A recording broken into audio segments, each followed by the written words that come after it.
friends, and welcome to my channel, Evolving One Step at a Time. I am getting ready to get dinner on. It is late afternoon. I have a lot of things going on around the house, got a lot of cleaning up to do, and have to get ready for work tomorrow. So today is one of those days where I do one of those fix it and forget it dinners. And so we're going to do cream cheese chicken chili. I found this recipe a long time ago, and I will try to find it. But honestly, I've done it so long and so many times. It's one of those things that I just throw the stuff together, so I'm not even sure if what I use now is a part of the recipe. But I'm going to show you how I do it. It turns out delicious. I can eat it just by itself. It's a bowl of chili with some cheese on top and some chopped green onions. We also will eat it a little bit more Mexican style and do it with tortilla chips.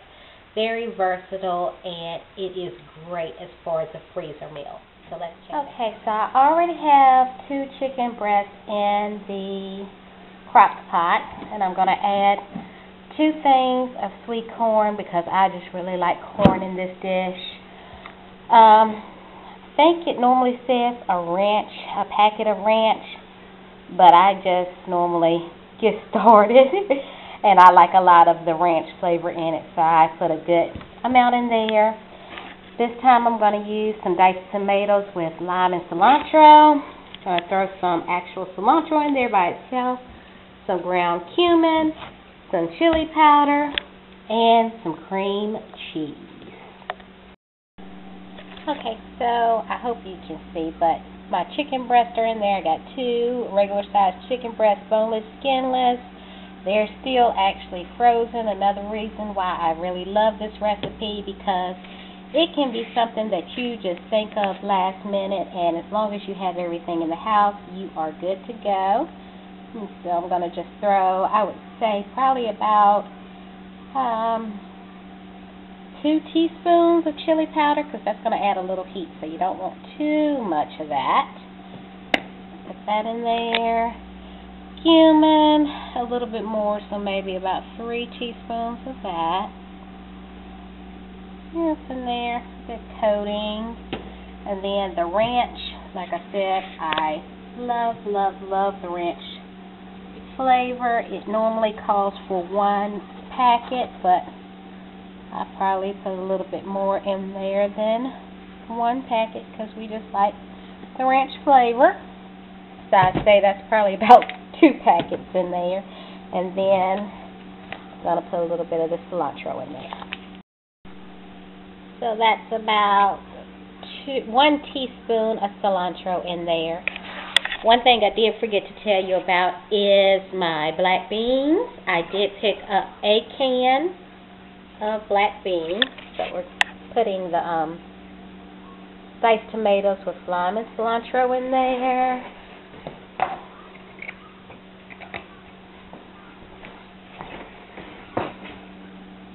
Throw in my corn in there with the juice.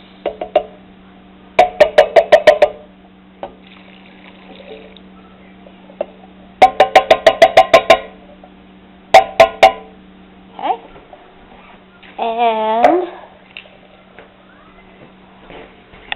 my thing of cream cheese is actually frozen as well.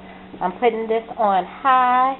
I did forget to get my black beans, and yes, I cheated. I got the black beans in a can.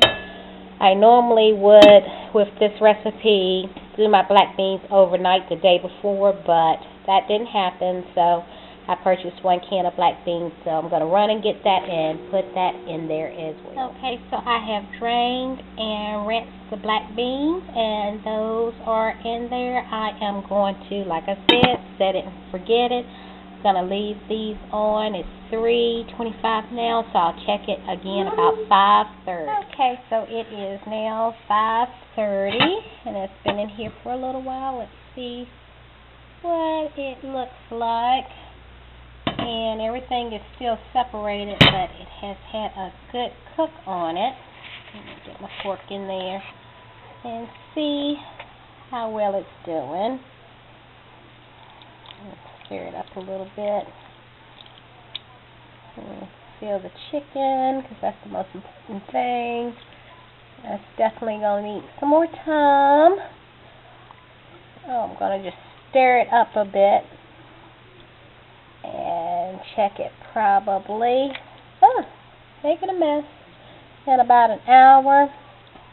Because then, once the chicken gets done, what I do is throw the chicken breast in the KitchenAid mixer, or I throw it on a plate and shred it, depending on what it feels like and how much time I have. So, I'm going to put that top back on there so we're not losing the heat, and let that continue to cook that chicken. Alrighty, so it's been about 40 minutes since the last time I checked in on it, and I've taken the 2 chicken breasts out and put it in the mixer. Gonna take this down and mix it up. Let's lock it first. That would be good. Start off slow and let it do its work. In less than a minute, it'll be all shredded up.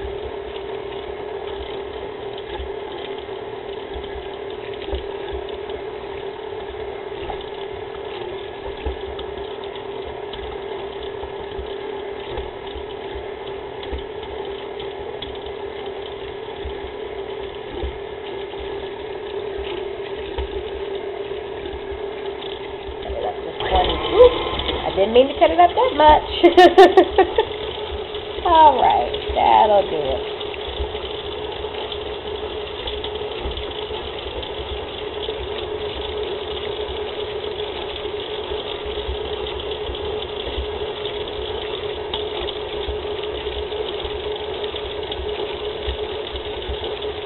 Alright, so I think that's shredded enough.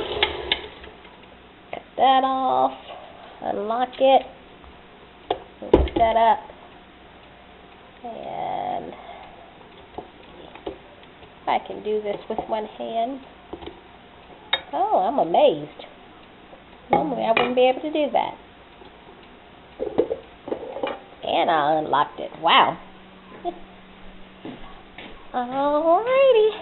So now what I'm going to do is stick this, my chicken, back into the crock pot with everything, and I'm going to let it just finish up and get some more flavor in and everything meld together for the next 20 minutes, and then we will pretty much be done. Okay, and as you see, I just put all the chicken back in there, and it is a nice consistency as far as very meaty, which is the way we like it, with all the veggies and the extra protein of the beans, and you got your veggies in there and everything. It's still a little bit soupy, but it will get better as it sits and does its thing. But then, of course, it's also supposed to be chili, so you don't want it to be thick, but you don't want it that soupy either. So I'm going to put the lid back on it and let it do its thing for another 20 minutes or so. So this is the finished product, my cream cheese chicken chili. And I got some green onions on top, and sometimes I'll put some cheese on top, but I plan on eating it with some tortilla chips, so I will probably forego the cheese this time. But a good hearty meal for cold season, and like I said before, it's very good in regards to freezing. So try this recipe out and like this video if you want to see more of my recipes, and don't forget to subscribe. Thanks so much for watching.